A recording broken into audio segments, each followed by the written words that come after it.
For a lot of us, this is a familiar look.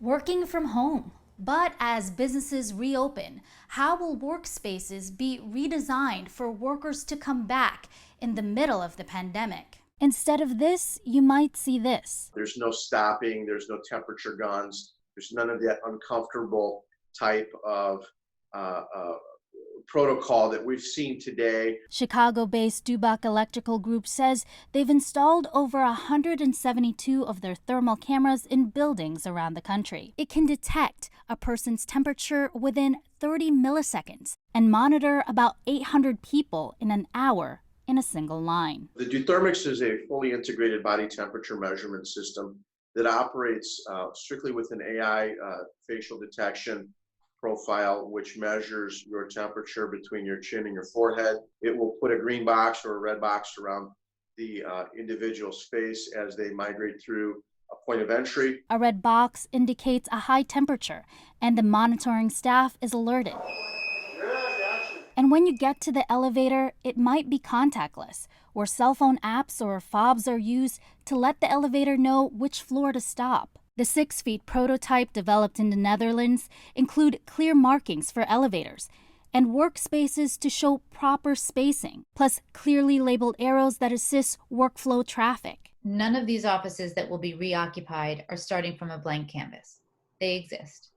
So what we're doing is we're retrofitting and we're applying those concepts. It's more than just design.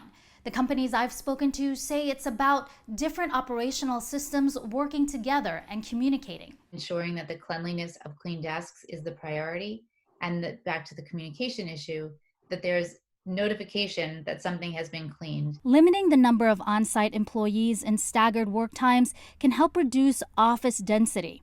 The other side of that is getting employees to mentally prepare to come back to work. The employers have to make sure that they put together a detailed change management plan and communications to provide those employees with the information so that they have what they need when they walk in day one. This is an invisible threat.